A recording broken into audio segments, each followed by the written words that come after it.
bonjour, donc je suis ravie donc de vous retrouver pour le bilan du mois d'octobre.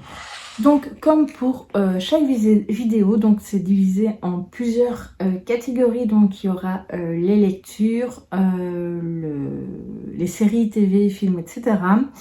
Les loisirs créatifs, les achats, etc. Et voilà. Donc c'est parti donc pour la première catégorie. Donc qui est les lectures. Donc j'ai 7 lectures à vous parler. Donc il y en a déjà que vous avez vu, si vous avez vu le point lecture, et d'autres que j'ai fait plus récemment. On va donc commencer donc par les romans plutôt. Donc le premier que je vais vous parler, donc c'était de Sophie Jomain. Donc c'est le vent souffle, pardon, sur Little Balmoral. Donc voilà, j'ai vraiment adoré. Donc pour rappel, on y suit donc Phèdre, qui est donc française, qui vit au Canada depuis de nombreuses années. Elle revient en France parce qu'en fait elle hérite donc de sa tante, qu'elle n'a plus vue depuis de très nombreuses années suite à des soucis, voilà. Et donc elle hérite d'un manoir, donc le manoir où elle allait quand elle était enfant. Et voilà, donc maintenant sa tante avait donné certaines conditions, etc. Et pendant qu'elle est là-bas, elle va revoir son amour de jeunesse, voilà, et qui s'appelle Adam, et qui est donc journaliste. Et donc voilà, il va s'installer là-bas, il va se passer plein de petites choses. J'ai trouvé que c'était un livre vraiment idéal pour la période automnale. Il y a des petites choses mignonnes, voilà, il y a beaucoup de secrets de famille et ça se lit vraiment tout seul. Alors il y a la petite particularité donc dans ce roman, si vous ne l'avez jamais vu, qui est donc cette feuille d'érable qui vous permet de voir à certains endroits dans le livre, il y a des petites... Attendez, je vais déposer. Il y a des petits endroits comme ça où il y a ce genre de choses. Donc je vais vous en montrer une si je la retrouve. Voilà. Hop. Ici, par exemple, voilà. Je vous montre pas le titre de du chapitre. Et donc avec ça, vous passez dessus. Donc je vais prendre le début, comme ça c'est mieux. Et ça devient tout de suite, si vous voyez, plus lisible, plus ou moins. Enfin moi je trouvais que c'était pas si lisible que ça. Ou alors mes yeux sont trop vieux. Enfin c'est comme vous voulez. Ou j'ai de trop mauvais yeux. Voilà. Maintenant je trouvais que c'était pas toujours hyper clair à lire. Et donc je trouve qu'ils auraient dû peut-être faire un chouïa, peut-être l'encre un peu plus foncée. Mais bon. Je trouve le concept en tout cas très original. Et je vous le conseille vivement parce que l'histoire était vraiment très chouette. Ensuite, côté roman, j'ai également écouté, donc maintenant qu'il fait tout le temps nuit, sur toi, donc de Mathias Malzieu. Si vous connaissez la petite histoire, ça c'est un moment que je voulais lire ce très court roman. Donc on y suit Mathias, il a 30 ans et il perd sa maman et pour lui c'est très compliqué, sa maman était malade. Et le deuil va se faire très difficilement et il va être aidé donc par un géant qui est docteur en nombrologie et comme chaque fois c'est très poétique, très onirique. Les livres de Mathias Malzieu, j'ai relevé quelques petites citations que j'ai vraiment trouvées très touchantes, notamment sur la vie. Donc ça parle du deuil, de la vie, une certaine philosophie de vie. Je trouvais ça vraiment très chouette. C'est une histoire très touchante. Donc c'est vrai que c'est sur le deuil, on va dire, par rapport à la mort, mais pas seulement. Je trouvais qu'il y avait des choses qui auraient très bien pu servir pour d'autres choses. Et donc voilà. Moi j'ai vraiment beaucoup aimé déjà mon écoute, car le comédien interprétait bien tout ce qui se passait dedans. Il y avait des petits moments musicaux, oui, voilà. Et donc je vous le conseille vivement, soit de lire comme ça, soit de l'écouter également. Ensuite on va parler donc du petit essai que j'ai lu, donc ça se lit en début de mois. Donc c'est Comment vivre dans un monde en guerre, donc de Vincent Crouzet. Donc c'est chez la collection ALT, donc c'est la Martinière Jeunesse. Je vous en ai déjà parlé une autre fois, donc J'en ai pas lu encore des masses. J'en ai encore deux qui se trouvent justement ici. Vous voyez, hop. Je sais pas si on les voit. Ouais. L'autre sens, ouais. Donc il y en a deux que j'ai encore à lire. Donc là ici, donc ça parle de comment vivre dans un monde en guerre, voilà. Donc l'auteur est un ancien espion de la DGSE et voilà, donc il parle de son expérience quand il observait en étant espion, les origines de la guerre. Et il y a des pistes de réflexion aussi pour ne pas se laisser submerger par l'anxiété, etc. Voilà, alors c'est très court, je vous l'ai déjà dit, donc il y a 30 pages environ, 30-32 pages. Et moi je trouve toujours super, donc pour les jeunes, à partir de 15 ans jusqu'à 25 ans, donc c'est ça la collection. Mais pour les adultes, ça fait très très bien le job aussi. Ensuite, j'ai plutôt lu des lectures graphiques, donc on va commencer par celle-ci. C'est Déranger, donc le deuxième tome donc, de Greg Blondin et Manon. Donc c'est la suite donc, du premier, vu qu'on y retrouve les mêmes personnages. Donc il y a Fleur, son amie Louise et Lynn, qui est donc la petite voix de Fleur à la base, mais c'est la petite voix de Fleur. Et donc elle est toujours là et donc voilà, elle va essayer d'aider Fleur de nouveau dans sa vie, mais pas seulement.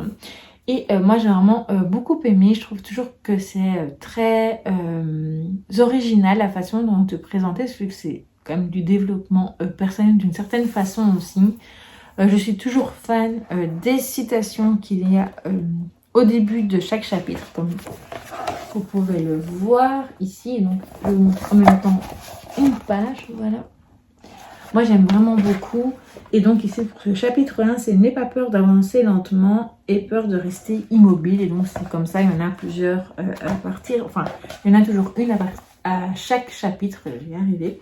Et donc voilà, moi je vous la conseille vivement de découvrir donc cette série de bandes dessinées. Je crois qu'il n'y en a que 3 qui sont sorties jusqu'à présent. Et il me reste la 3e encore à lire. Ensuite, on rejoint plutôt sur des bandes dessinées plutôt de saison.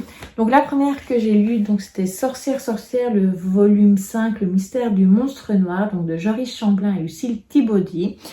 Voilà, donc on y retrouve donc Miette et j'ai un trou pour Harmonie, voilà c'est ça, qui vivent dans un village qui s'appelle Pampelune, et donc c'est un village de sorcières où il y a la magie, etc. Il va se passer quelque chose, bon c'est un peu compliqué vu que c'est le tome 5 de ne pas vous spoiler, donc il va se passer quelque chose à un moment donné dans le village, et donc le village va avoir des soucis parce que la magie elle reste bloquée quelque part. Voilà, et donc moi j'ai beaucoup aimé, quand j'ai vu pour une préparation de post sur Instagram, j'ai trouvé qu'il y avait quand même une forte évolution des dessins, donc qui sont vraiment très très chouettes. J'aime beaucoup, c'est très peps et j'aime vraiment bien. Et donc je trouve qu'il y a une évolution également donc, dans les dessins donc, de Lucille Thibaudier. Donc voilà pour celle-ci. Alors j'ai également lu, donc c'était plutôt un petit peu avant Halloween pour une et le jour d'Halloween pour l'autre. Donc celle que j'avais commencé un peu déjà avant Halloween, donc c'est Horrific Land, donc une terrifiante aventure de Mickey Mouse, donc de Lewis Trond M et Alexis Nesme. Donc c'est chez Glénat. Je suis archi fan de la couverture et donc on y suit donc Mickey et ses amis, donc c'est-à-dire Dingo et Donald. Ils sont tous les 3 détectives privés et ils vont être appelés pour aller dans un parc d'attractions hanté.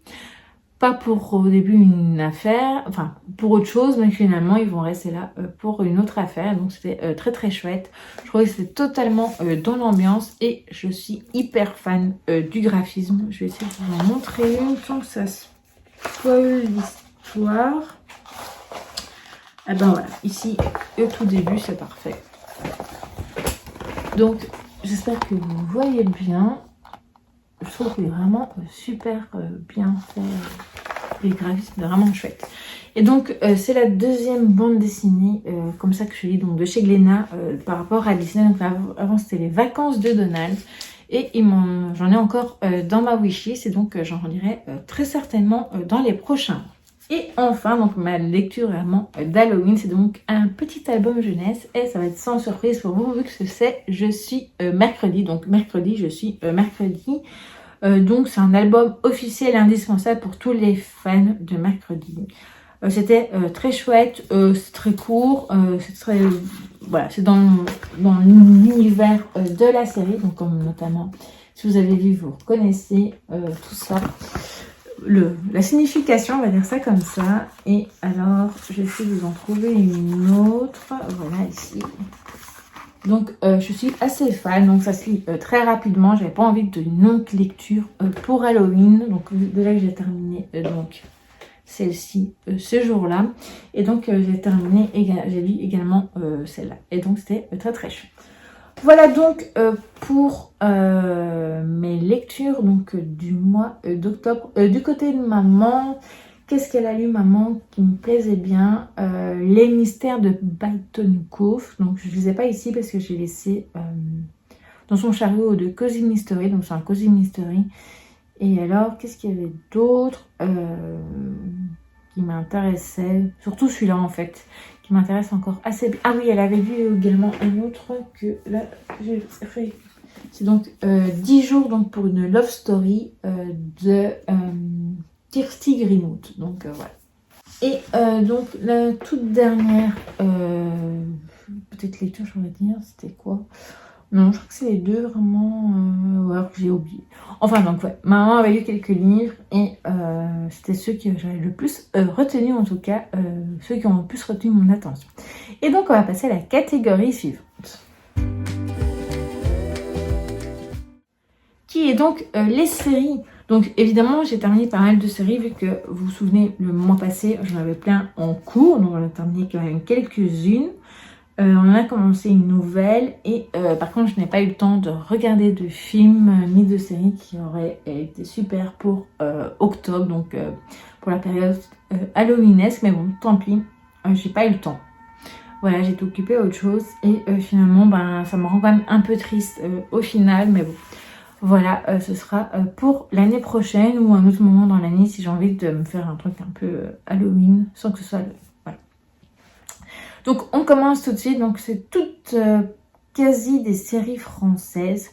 Donc il y a, on a terminé donc Simon Coleman, donc la saison 3, donc il nous restait plus que 2 épisodes, donc l'épisode 5 et 6 qu'on a regardé sur une chaîne belge qui donc s'appelle La Une. C'était très bien, le final, et j'espère toujours qu'il y aura une suite, la fin est toujours ouverte, donc et ça se peut qu'un jour il y ait une saison 4. Alors ensuite on a terminé la saison 13 donc de NCIS Los Angeles, donc on a regardé les épisodes 17 à 22, le seul qu'on n'a pas vu c'est l'épisode 20, parce qu'il y avait un souci avec l'enregistrement, donc voilà. Bon écoutez, c'est pas grave, un épisode sur tous les autres, sur 22, c'est pas hyper grave, c'était pas incompréhensible.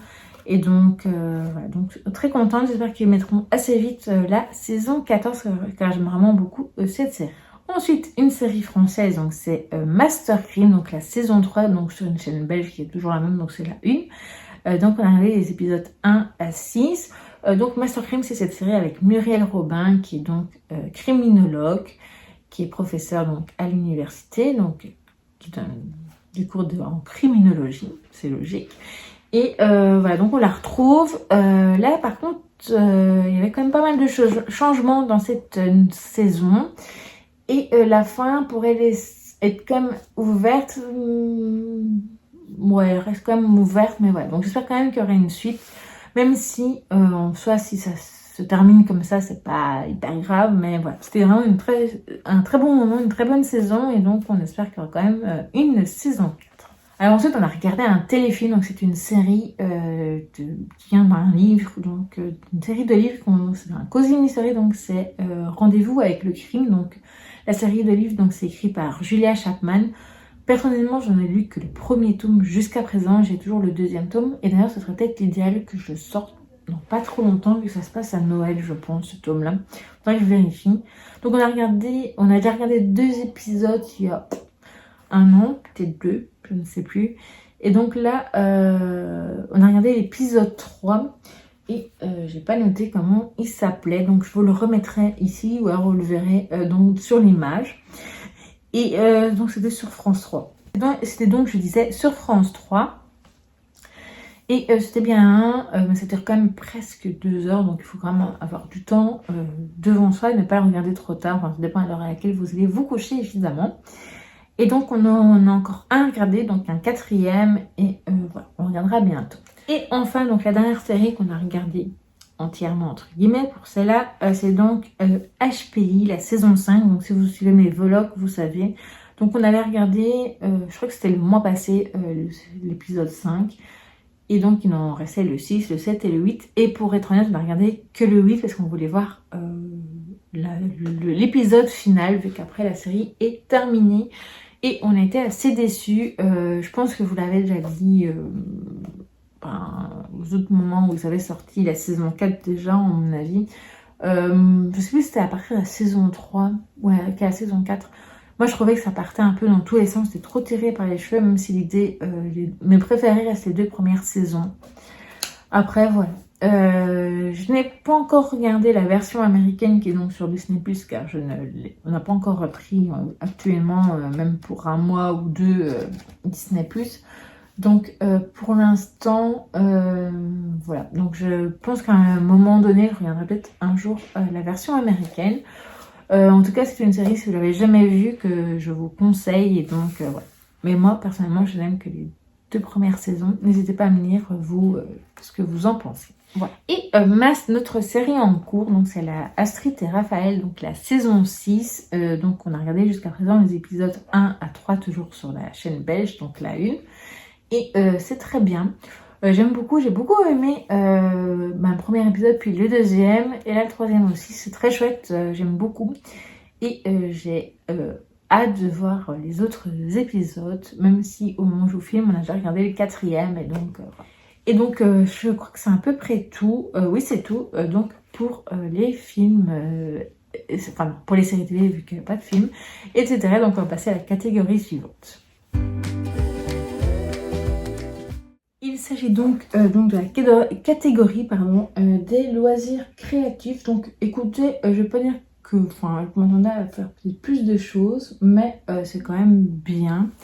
Donc j'ai fait un puzzle, donc je vais vous montrer l'image comme ça, parce que je l'ai pas encore collé. Donc c'était un de chez Marabout, donc de chez Miss Fauchine. Donc l'image, c'est ça. C'est cette petite souris là avec cette jolie fenêtre et sur la forêt, etc. Très très très jolie. Donc c'est chez Marabout, donc je vous montre la boîte que j'avais gardée pour l'occasion, donc pour vous montrer avant de la mettre à la poubelle. Comme ça, vous la voyez. D'un côté, j'ai très envie de la garder parce que j'aime beaucoup le côté un peu, vous voyez, petite maisonnette. Mais voilà, ça va faire prendre de la place. Donc il y avait 100 pièces, donc si vous jamais vous posez la question, c'est pas très cher, je ne sais plus du prix, moins de 8, enfin c'est 8 € je crois, ou pas plus que 8 € en tout cas, je pense, si je ne dis pas de bêtises. Et alors, je vais quand même essayer de vous le montrer, parce que en fait je ne l'ai pas encore collé, donc j'ai un peu peur qu'il se casse en plein de morceaux. Bon, ça je vais replier plus tard. Alors je le prends, je l'ai mis sur mon set de table et donc il est là. Vous voyez, il est très chouette, c'est très chouette à faire et tout. Donc il me reste plus qu'à le coller et après comme ça je pourrais le ranger. Et alors j'ai fait un coloriage, donc mon premier cosy, un premier cosy colo. Donc c'est chez Au Coin du Feu, donc chez Solar, donc c'est de Amelie's Workshop. Voilà, et donc j'avais fait un petit coloriage de saison, donc un petit chat sorcière, voilà, assez contente du résultat. Donc forcément c'est des feutres à l'école, donc il faut quand même protéger derrière Vous voyez, ça perce quand même pas mal. Ça donne assez bien même au verso, donc voilà. Et donc j'ai fait ça avec les OUU, je ne l'avais jamais utilisé car en fait si vous me suivez sur Instagram, vous avez une fois fait un post concernant des niveaux de difficulté et on avait mis un Cozy Colo, mais pour le coup c'était ma maman qui l'avait fait. Parce que ma maman, comme vous le savez, elle fait aussi du coloriage. Et donc là, mon premier, je suis j'ai trouvé ça très chouette à utiliser. Il y a certainement des petits défauts dans la façon dont je l'ai colorié. Certainement au niveau ici des lignes et tout. Quoique je trouve que ça donne un effet, mais peut-être que je vais faire plus attention quand je les utilise. Donc voilà. Et donc c'est tout donc, pour la catégorie donc, des loisirs créatifs. Et on va donc passer à la dernière catégorie. Qui est donc les achats. Et là, vous allez être surpris, mais je n'ai pas acheté grand chose ce mois-ci. Ben non. J'ai donc pris quand même une carte iTunes où forcément j'avais acheté, vu qu'au début du mois, donc le 3 octobre, il y avait le nouvel album de Taylor Swift, donc je l'ai téléchargé évidemment. Et j'avais téléchargé 2 nouvelles chansons aussi, enfin 2 reprises de chansons françaises, donc de Natacha Saint-Pierre que j'aimais bien. Une de Jacques Brel et l'autre, je crois que c'est de Diane Tell. Et donc voilà. Et j'ai également rechargé après un petit peu ma carte pour pouvoir prendre Canva Pro. Donc voilà, donc je me suis abonnée. Je trouve que c'est assez chouette pour faire des montages Canva ou ajouter des trucs sur des photos, etc. Modifier des photos, enfin, bref. Je trouve que c'est un très bon outil. C'est un moment que je voulais l'acheter, donc voilà. Enfin, acheter. M'abonner en tout cas pour pouvoir l'utiliser. Donc voilà, c'est chose faite. Et le seul livre que je me suis acheté, c'est, vous l'avez vu dans la pile à lire du mois, donc c'est ce livre donc sur Taylor Swift qui est donc sorti au mois d'octobre. Donc c'est Taylor Swift Superstar, la biographie illustrée non officielle, donc c'est chez Hugo Images, donc c'est album par album. Et c'est de Caroline Macug. Voilà, donc je ne l'ai pas encore commencé, comme je vous l'ai dit, ce sera ma lecture du mois sur Taylor Swift. Et donc voilà. Vu que je n'ai pas fait de vidéo le mois passé, parce que je n'avais pas eu le temps. D'habitude, voilà, je vous fais également un peu un bilan de ce que j'ai publié sur YouTube, mais j'avoue que je n'ai pas tenu à jour ce carnet, pas bien. Donc je ne sais pas vraiment vous dire combien de vidéos, j'en ai fait moins, ça c'est sûr. Voilà. Et j'ai publié un peu plus évidemment sur Instagram. Voilà, donc j'aime assez bien le rythme. Il faut encore que je m'organise pour que tout soit parfait. Donc là, si vous avez vu ma vidéo d'Appel à lire, vous allez me dire tu as le même pull. Voilà. Donc mon organisation parfois ce sera de filmer 2 vidéos en suivant comment je veux pour cette vidéo. Donc voilà. Et après je pense que c'est à peu près tout. N'hésitez pas vous à me dire votre bilan du mois d'octobre. Ce que vous avez lu, ce que vous avez regardé, ce que vous avez fait comme loisir créatif. Est-ce qu'il y a des choses que vous auriez aimé faire et finalement vous n'avez pas eu le temps? Donc dites-moi tout ça en commentaire. Je vous dis donc à très vite pour une prochaine vidéo.